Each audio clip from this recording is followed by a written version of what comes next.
Okay, in this video, we're going to be doing some polar, parametric, and vector multiple choice question practice problems. This is Calc BC Unit 9. This video is part 1 of 8. I've definitely done 4 of them. Will I ever do the other 4? I mean, probably. Let's get started. So, first question. If x is equal to t squared plus 1, and y is equal to t cubed, then what is the second derivative of y with respect to x? Okay, so this is a big deal, and you got to really remember how to do it. First thing I'm going to do is I'm going to try to find dy dx. So to do that, I need dy dt. So I always find dy dt first and then dx dt if I remember to do that, because the process of finding dy dx involves dividing dy dt by dx dt. So I like to do it in that order. It's up to you. I find that you typically will divide whatever you find first by whatever you find second. So over the years, I've tried to develop this habit. So dy dt is 3t squared. Dx dt is 2t, so dy dx is 3t squared over 2t, or 3/2 t. Now, for the second derivative, this is really important. The second derivative is going to be the derivative with respect to t of dy dx divided by dx dt. That's when you got to definitely just lock away in your brain, bring it with you. You don't want to have to derive that during the exam. So it's the derivative with respect to t of dy dx divided by dx dt. So that is an important idea. The derivative of dy dx with respect to t is 3/2 because dy dx is 3/2 t. And then we divide that by dx dt, which is 2t. And then that'll give us 3 over 4t, which is option A. But this is super important. Make sure you remember it. We're going to see it come up over and over again in these problems. The source for these problems are old AP exams, old AP practice tests. They're all very much on the level of an AP exam. So if you can do these, you should be fine on the exam. And they're really good practice. Next up, which of the following gives the length of a path described by the parametric equations x equals 2 plus 3t and y equals 1 plus t squared? We're going from 0 to 1. All right, so for arc length, I'm going to need dx dt and dy dt, so I'm going to find those. Dx dt is just 3, and dy dt is going to be 2t. All right, so arc length, let me write this down. Arc length, the integral from a to b, where you're starting to where you're stopping, those are t values, square root of quantity dx dt squared plus quantity dy dt squared. You might notice that the square root of quantity dx dt squared plus quantity dy dt squared is speed when you're talking about vectors or parametric.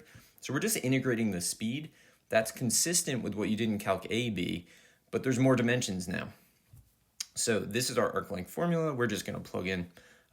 So we're going from 0 to 1, and then dx dt was 3, dy dt was 2t. We got to square those, and dt, and now we just take a look and try to match it up. So square root of 9 plus 4t squared, which looks like option D. All right, so let's take a look at the next thing. So things that go in boxes in these videos are things that you definitely need to know. Make sure you know them. Which of the following gives the length of the path described by the parametric equations? So this is essentially the same question. That's going to happen a lot in these because although I did sort the topics, I didn't then sort within the topics. It takes a lot of time and effort to make these videos, and sometimes you screw up and you only realize that after you've already separated them into 8 documents. So this is how we live. Which of the following gives the length of the path described by the parametric equations? X equals sine of t cubed, y equals e to the 5t from 0 to pi. So if you didn't know how to do the last one, do this one right now on pause, see if you get it right. I'm going to find dx dt and dy dt again. So dx dt requires a chain rule. Derivative of sine is cosine. The derivative of t cubed is 3t squared. That's the chain rule part. So we get cosine of t cubed, 3t squared.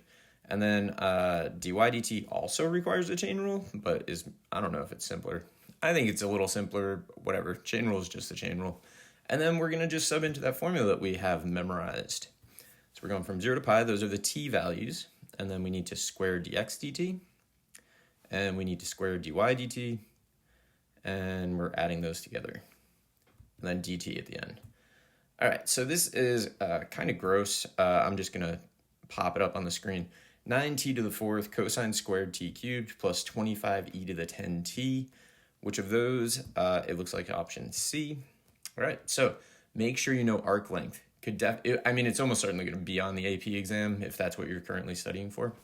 All right, the next question is a calculator question. So partly because I don't really know how to edit videos and I should work on that, I'm just going to show screenshots of what I did and how I kind of thought about this.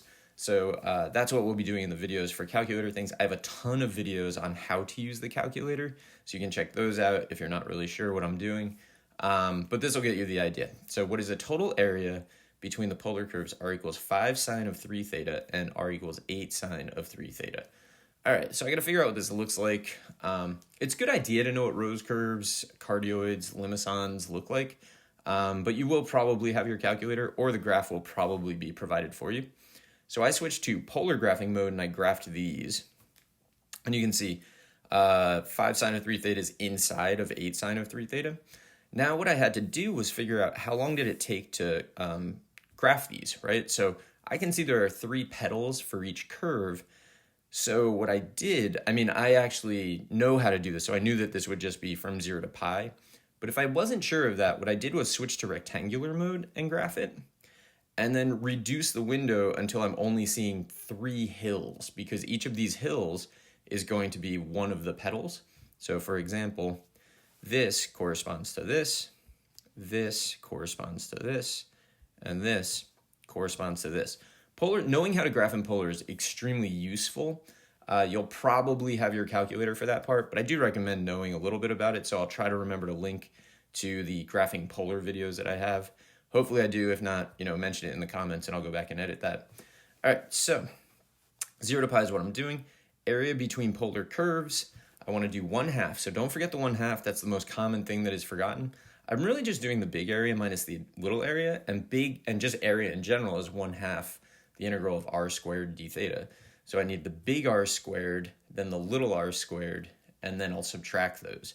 So in this case, we are doing, so again, I'm just doing it on the calculator. R2 was big R for me because it's 8 sine of 3 theta. So I do 1/2 the integral from 0 to pi, R2 squared minus R1 squared. I get 30.631, which is option C. All right, let's take a look at another one. Another calculator. The graph above shows the polar curve r equals 2 theta plus cosine theta between 0 and pi. What is the area of the region bounded by the curve in the x-axis? Okay, this one they give you the graph and they give you the bounds. So it's convenient they did that, but from there, we're just gonna type it in. So we're doing 1/2 the integral of that thing squared from 0 to pi d theta. That's what we're gonna do. So I should say on the calculator, I typically use t instead of theta on the calculator part. On the graph part, you have to use theta. It's just easier to type t. So I define the function, and then I integrate from 0 to pi. But also I'm showing 2 different options because maybe you don't like to define the functions or you find that takes too much time, whatever. So the second line is how I would do it. If I hadn't defined the function, I would just type it in, make sure that I'm squaring the whole thing and not just the cosine, and I get 17.456. So there we go. New problem. All right, for the time t greater than 0, the position of a particle moving the xy plane is given by parametric equations. X is 4t plus t squared. Y is 1 over 3t plus 1. All right, what's the acceleration vector? So we're given position and we want acceleration. So acceleration is going to be the vector x double prime comma y double prime. So you have to remember those sorts of things. So it's not like the second derivative of y with respect to x. This is parametric or vector. So our acceleration vector has to be a vector. All right, so I'm gonna have to find these things. So x prime is gonna be 4 plus 2t, which means x double prime is just 2. Which obviously means that x prime of 1 is 2. Y, I'm going to rewrite so that I can more easily take the derivative. So I'm using a negative exponent instead of the quotient rule. Now I'm going to take the derivative using the chain rule. So I'll get a 3 from the chain rule, and then a -1 by bringing down the exponent. So -3 quantity to the -2. Then I got to do it again. So I'm going to bring down the exponent. That'll give me -3 times -2. That's 6. Pick up another 3 from the chain rule, so that's going to be 18. And then quantity to the negative third. This one we do have to evaluate because, it's not a constant. So y double prime of 1 is going to be 18 over 4 to the third, which is 64. So divide both by 2, we get 9 over 32, which makes our acceleration vector 2 comma 9 over 32, and we pick it. All right, next up. For time t greater than 0, the position of a particle moving in the xy plane is given by the vector. So this is position, and it's given as a vector in this case. And we want the velocity vector. All right, so this is a very similar problem, but we're not looking for acceleration. We're looking for velocity. So velocity is going to be dx dt comma dy dt. And we just have to find them. So let's do that. So x is 1 over t. And that means that x prime is going to be negative 1 over t squared. So you can think of that as t to the negative first and then power rule it, or however you like to think about that, which makes x prime of 2, because we're looking at t equals 2, negative 1 over 4. Now we just do that for y, and we should have our answer. So y is e to the 3t, which makes y prime 3e to the 3t by the chain rule, which makes y prime of 2, 3e to the 6th, which makes our velocity vector, v of 2, negative 1/4, comma, 3e to the 6th, which is option E. All right, let's take a look at another one. The position of a particle moving in the xy plane is given by the parametric equations. T cubed minus 3t squared is x, and 2t cubed minus 3t squared minus 12t is y. For what values of t is the particle at rest? Okay, so this is a big deal. We need to know what it means for something to be at rest. Well, like in just, if you're just moving along a line, just horizontally or just vertically, you're at rest when, your velocity is 0, right? When dx dt is 0, you'd be at rest if you're moving horizontally. When dy dt is 0, you'd be at rest if you're moving vertically. When you're moving in the plane, you need both of those to be true. So it's the same idea. We need velocity to be 0, but velocity is a vector. And since that's the case, we need dx dt to be 0 and dy dt to be 0. So at the same time, so you're going to have to check that. All right, so to do this, we need to find dx dt. We're basically finding the velocity vector, but I'm thinking of it as two separate problems. We need to set this equal to 0. So we need to find what makes it 0, which is at 0 and at 2. All right, so either of those could be answers, but we are not sure because we don't know if dy dt is also 0. So it could just be that at t equals 0, dx dt is 0, but dy dt is positive, so you're moving up, or, whatever, any kind of combo like that. So let's find dy dt. Dy dt is 6t squared minus 6t minus 12. We need to know when this is equal to 0. So I'm going to take a 6 out, then I'm going to factor, and then I'm going to find the zeros of that. All right, so notice t equals 2 shows up in both lists, the blue list and the green list. So t equals 2 is the only answer to this. 0 is not an answer, negative 1 is not an answer. At 0, dy dt is not 0. At negative 1, dx dt is not 0. So the only answer we're getting is 2, and that's that. All right, let's take a look at another one. For what values of t does the curve given by the parametric equations x equals t cubed minus t squared minus 1 and y equals t to the 4th plus 2t squared minus 8t have a vertical tangent? All right, so vertical tangent is like a vertical line. Vertical lines have undefined slopes. So we need dy dx to be undefined.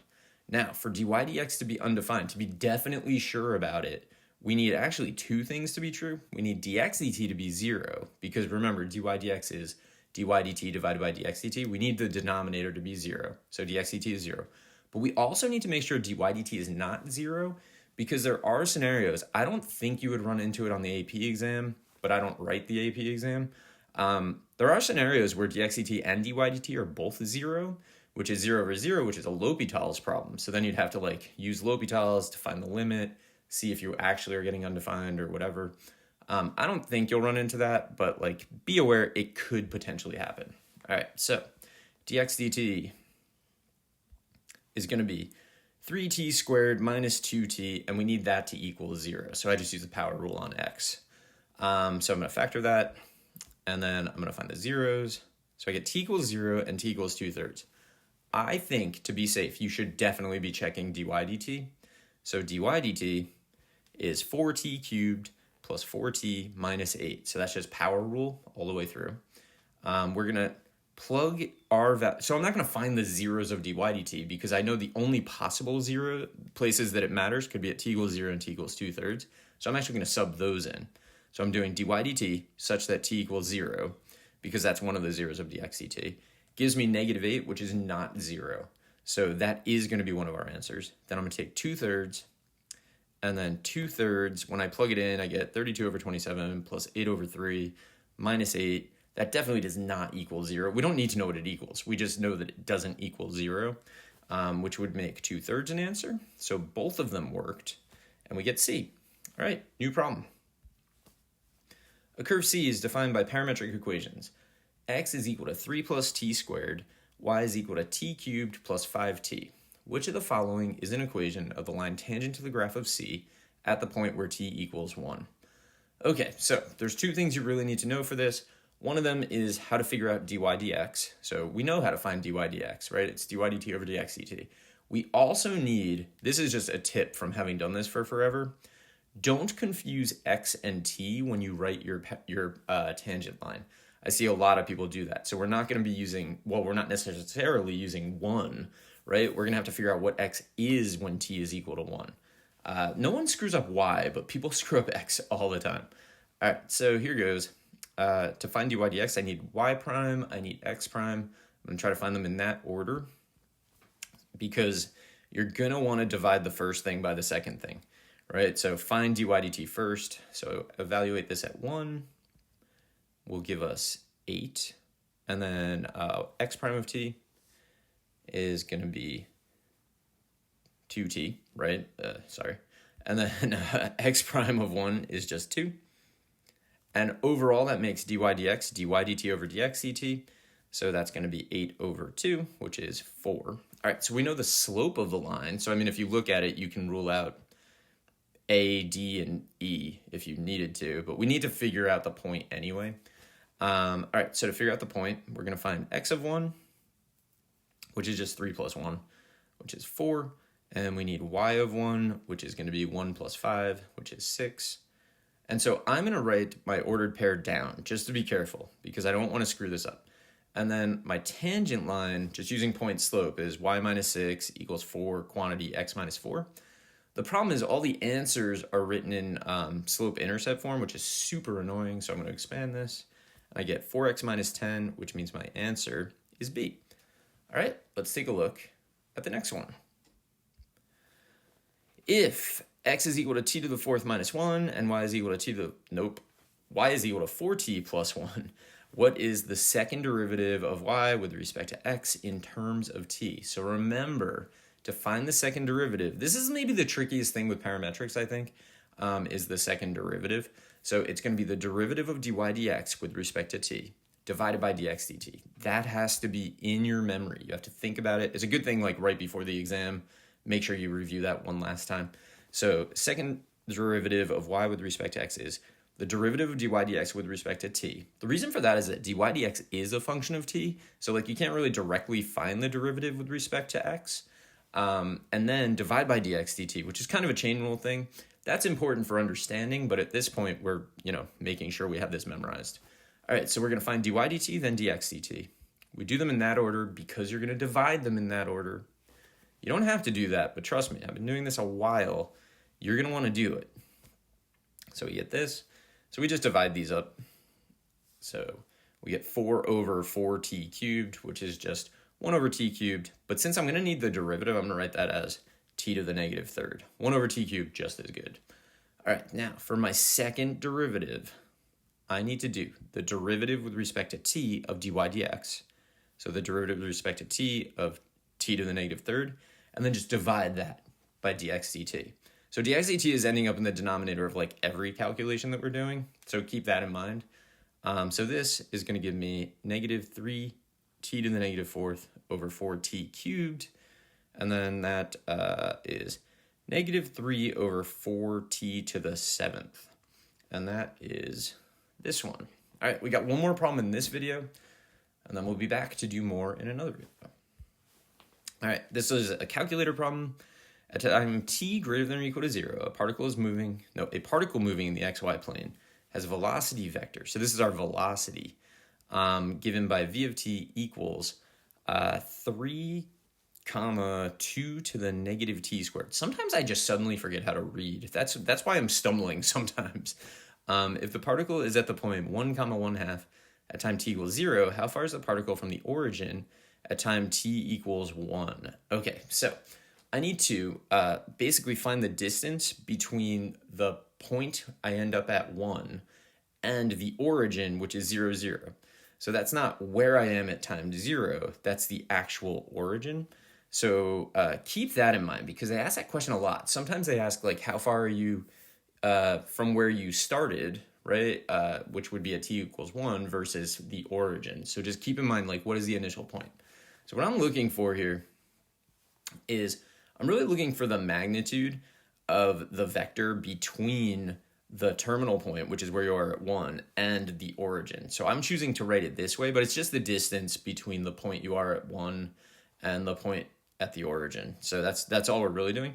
We also need to be able to find where we are at 1. So to do that, we are just rearranging the fundamental theorem. So x of 1 is going to be x of 0, where you're starting, plus the integral from 0 to 1 of dx dt, or x prime of t dt. And then the same is true for y of 1. So y of 1 is going to be y of 0 plus the integral from 0 to 1. This is my favorite thing to do with the fundamental theorem, just rearrange it and find something that seemed impossible to find. Okay, so I'm going to show you 2 different ways on the calculator that you might do this. The first one is kind of the way that I would do it. Also, it has a sort of typo in it. I don't know what I was doing the first time I found v of t. I just put an ampersand in there. And then I tried to do the calculation. The calculation was like, I don't know what you're talking about. And I was like, neither do I. So then I redefined v of t. I did my initial vector, which was 1, 1/2, plus the integral from 0 to 1 of v of t dt. The Nspire can integrate vector-valued functions, which is kind of what I'm demonstrating here. And then I found the norm of the vector. That's how I would choose to do it, but maybe you haven't played around with that many features or whatever. This is how I'd do it if I wasn't into that kind of thing. I would just figure out what x is, so it's 1 plus the integral from 0 to 1 of 3 dt, which gave me 4, and then figure out y, 1/2 plus the integral from 0 to 1 of 2 to the negative t squared, negative t squared dt. That gave me 1.31, blah, blah, blah. And then I'm just finding the distance between 4, 1.31 and 0, 0. So square root of 4 minus 0 squared plus 1.31 minus 0 squared. Get the same answer either way. There you go. Okay, that's it for this video. I will be back in the next video to do another 12 problems. If you can do all of these, you're in pretty good shape. I hope this was helpful, and good luck.